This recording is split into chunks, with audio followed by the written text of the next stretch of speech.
Hi, everyone. This is Michelle Gramoglia, the president and CEO here at Woodland Pond. This is my weekly address for a Tuesday, and today is Tuesday, September 16th, 2025. As a result of last week's inquiry to those of you that were interested in responding, I have decided that all of you that responded, with the exception of one person, indicated that this is not a necessary forum for calendar reminders. And what was cited was that these are sort of all over the place for you. These are in the Chanticleer, these are in your connected living calendars, these are in your newsletter. And to some of you, it sort of seems like that part of these weekly addresses kind of sounds like Charlie Brown's teacher. So I'm going to refrain from that until further notice, or until those are valuable again. I will commit, though, to emphasizing any highlights. And to that point this week, I think that I would point to tomorrow's management Q&A. Among sort of any typical address type items like that we need to bring up, or anything that the department heads need you to be aware of, this will be our first opportunity to get together since I raised sort of the existential or the bigger picture question of sort of what is our identity. And I'm going to put a pin in that, and I'm going to come back to it, but we are going to open that conversation up tomorrow. I'm going to elaborate a bit on what is driving that question, sort of where we are in terms of what happens next, not just from an expansion and renovation perspective, but as we go into the next phase of our life here at Woodland Pond, and we look at our evolution, potentially rebranding. It's a big question, and I am excited about it, but we will be talking about it a bit tomorrow at the management Q&A. Obviously, we need to be mindful of the time. I don't want to take hours and hours, but it'll be the first of, I'm sure, many conversations. So let's include that as a calendar item that I won't normally have, but that'll be tomorrow at 1 o'clock in the pack. Just a couple of other announcements. There is a sign up open at Concierge right now for the tours of the Ulster County Resource Recovery Agency. This is brought to you by SUSCOM, and they are asking if you can please sign up. Those are going to be on October 7th and the 21st. There are two of those visits, and those go from 10:30 until 11:30 a.m. There's a note here that indicates that the Resource Recovery Agency, which is, as I understand it, and I am not personally familiar because I've never been there, but as I've understood it described, this is where most of the trash stream, particularly the recycling side of things, comes in at Ulster County, and then where it goes from there has been somewhat of a speculated journey, and also, some questions about that. I think this is really cool. I want to thank them for letting us come visit and encourage you to attend. There's a couple of things related to pet policy that I have been asked to bring up. And then again, this will go into a little bit of a bigger discussion that I want to have on handbook revisions. But there is, as currently written, the pet policy does indicate that residents taking their pets through the building, and really I think this is primarily dogs, number one, all pets have to be on a leash at all times if they are out of your apartment. That means outside in your yard, if you have a yard, and that means inside the building. There should never be any pet that is not on a leash, with the exception of those residents that currently do have pet strollers. I will make a note to myself that a stroller, an enclosed stroller for a pet, should be just as good as a pet on a leash, particularly within the building or outside, because that would completely contain the pet. But currently, as it's written, your pet does need to be leashed whenever it's out of your home. And you are to be using a non-retractable leash. So these should be just a standard leash. It should not be a long leash. There's actually specifications in the pet policy. You are reminded that as it's currently written, the policy does require that you use the closest available exit or entrance from the building to your home to take your pet through the building. And it has been pointed out to me, and I apologize for not having realized this. Apparently, we have not been helpful with the enforcement of the fact that pets are not supposed to be hanging out in common areas. They're really supposed to be in lobbies and hallways just as a throughway. We really should not be offering treats at the desk because that's counter to enforcing that policy. So as it's currently written, the long-standing habit of our concierge having treats at the desk will be stopped until or unless an agreement comes to change the pet policy where pet hanging out or pet loitering is once again or allowed. On all of these policy issues, so I've raised a couple so far, I will mention a few more in a moment. I would like to just remind everyone that this is a very pivotal opportunity for every resident to help mold our policies and practices here at the community, because we're currently reviewing the resident handbook. And while the executive team, my exec team, is reviewing life safety related issues and some other operational hours of operation, those kinds of things, there is a resident task force that has taken on what is really an enormous amount of work in terms of reviewing the contents of policies that are not driven by either law, reg, or your residence and care agreement with us. Several of you have come to me on a variety of issues that run the gamut, as you usually do, over the last couple of weeks. And in many of those cases, an issue arose today, which I'll mention in a second. It's been a great opportunity for me to say, you know, we don't have a policy on this, or here's how this policy currently reads. You have it within your power to ask that the ad hoc committee consider a proposed recommended language change. And although that task force has a due date of getting their work to us by October 31st, if you have proposed edits, changes, additions, deletions from the existing handbook, in order for them to do their work, I would say that any proposed edits would absolutely have to be in to Fred Walensky on behalf of that task force no later than September 30th. And then that will give them an entire month to, you know, follow up, coordinate, review, determine what is or is not appropriate to go forward. There have been a number of folks that have come to me on, as I said, a variety of topics that seem excited at the opportunity to either add language where we don't have something in the book. And in some of these cases, it's liberalizing and codifying some of the things and the way that we approach things.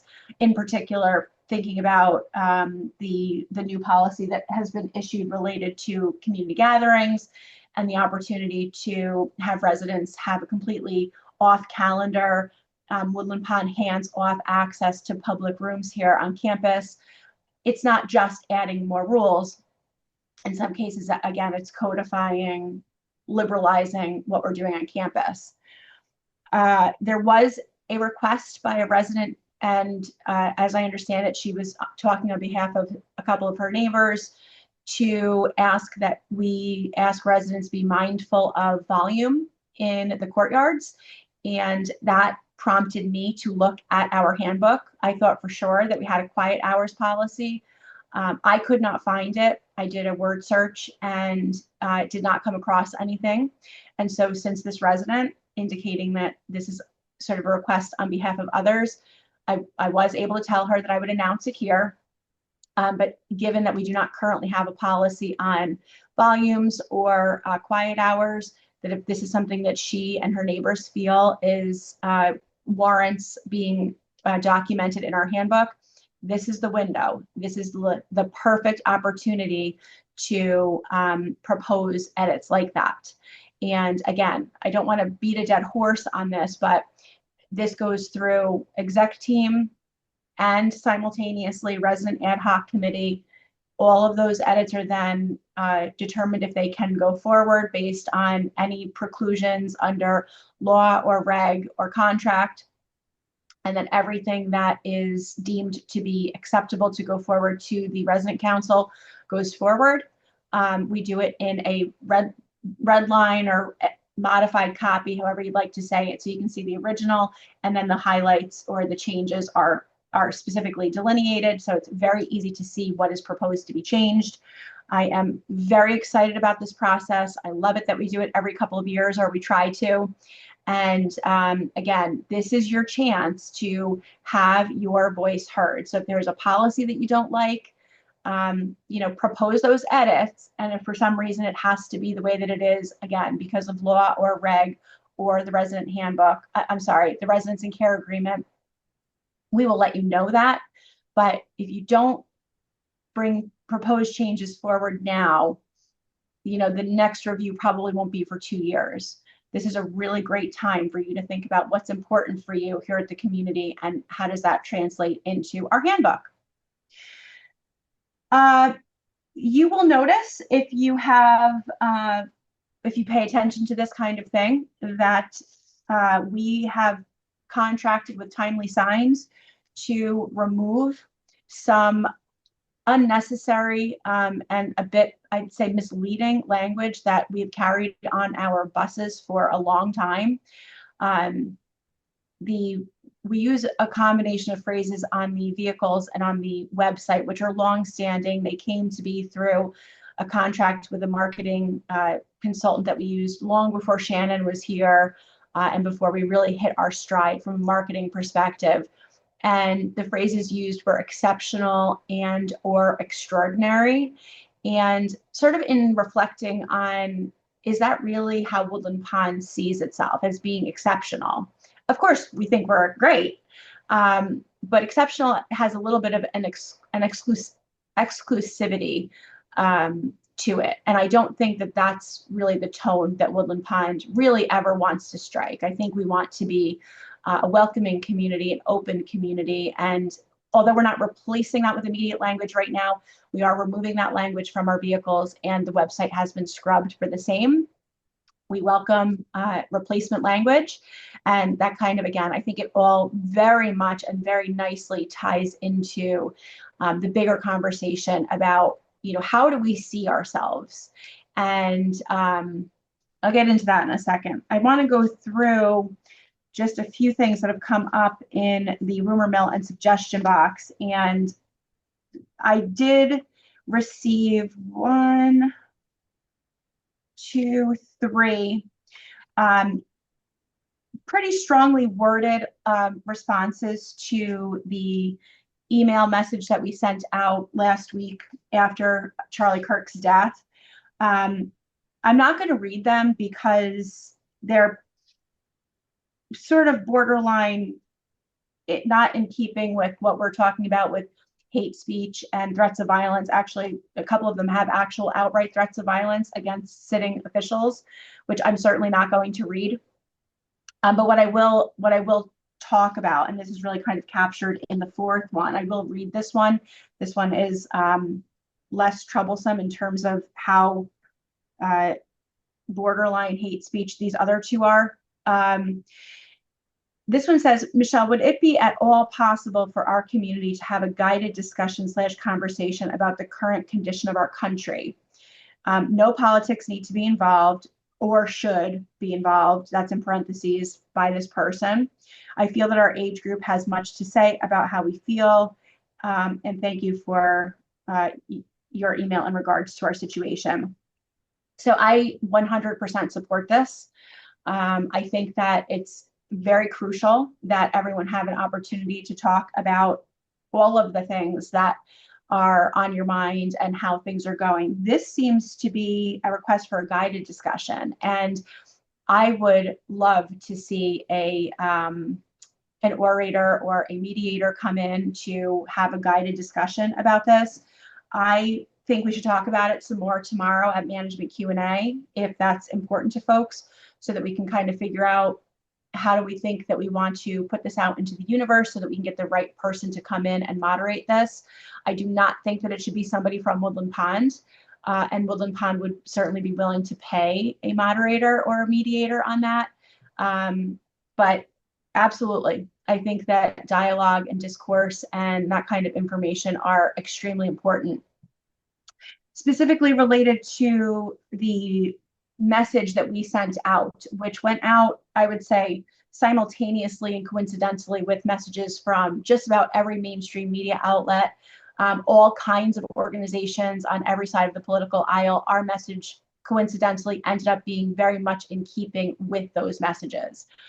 And in response to that, I've heard a number of people, I've seen a lot of online debate about why is this particular assassination getting this kind of across the media, call for no violence and condolences and those kinds of things. Why is this one getting that level of recognition when there's been, other politically motivated attacks, even within the last year? And it really made me reflect, and I have sort of spent the last week listening to the pundits. And of course, as you know, I read media and consume media from every single angle. I do that on purpose. And it really seems to attach to the idea that while every single human being and individual is extremely important, the media has historically taken certain situations and elevated them in the news and other things. And in at least one conversation I had with people, I've heard it referred to as, and I've repeated that because it makes sense to me, the Princess Diana effect, right? So people die in car accidents all the time, and paparazzi chase people all the time, and there have been injuries with that all the time. For many, many years. But Princess Diana's death got an enormous amount of press.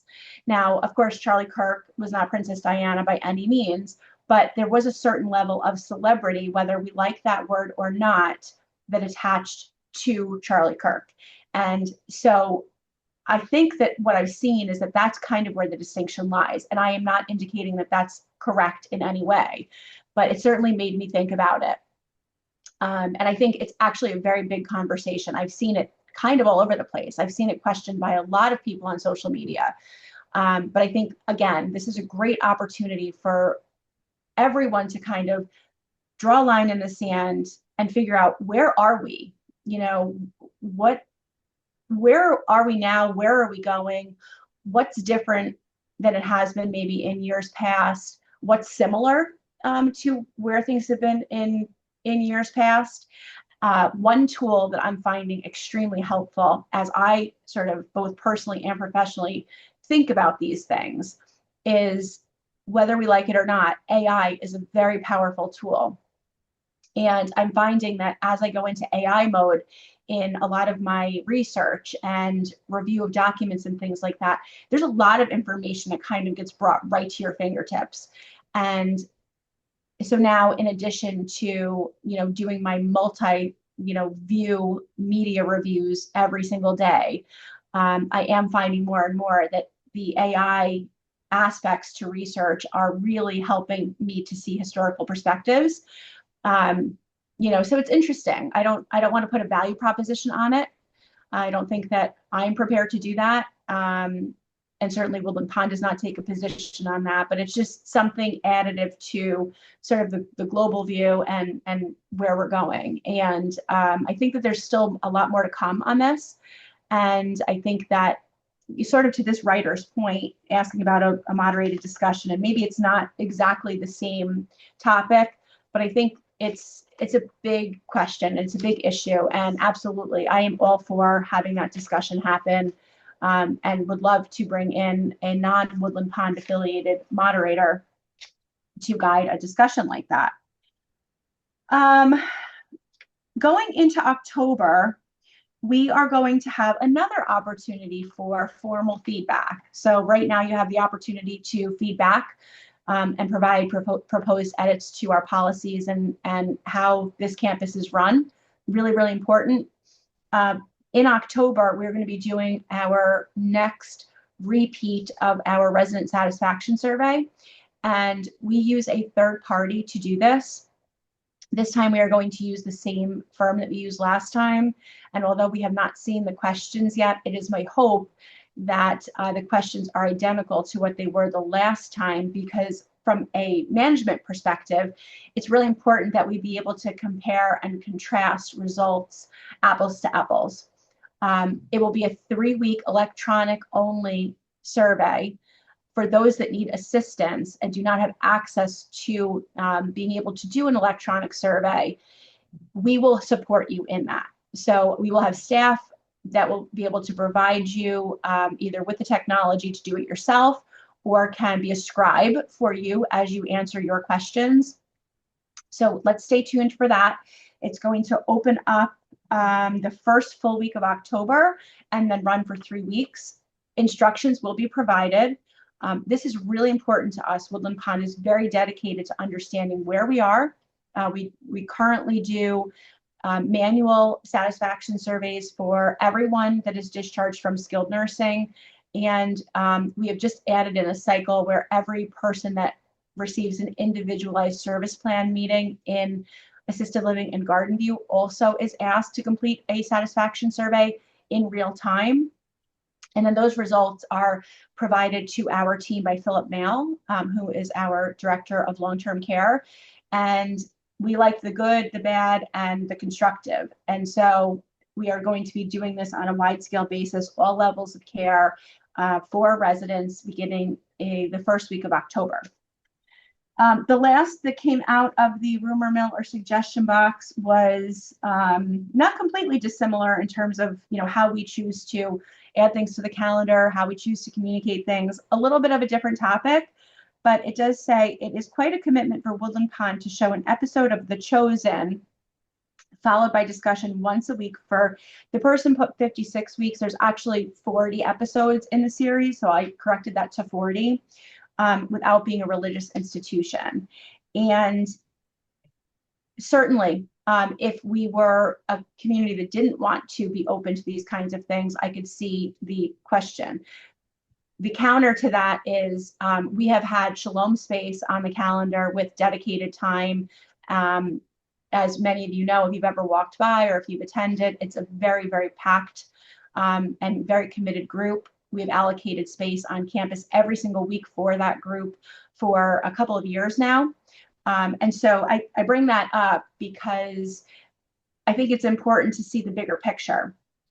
We have an interfaith committee, we have an activities committee. They kind of understand the rules of the road in terms of what's okay for public gatherings and what's not.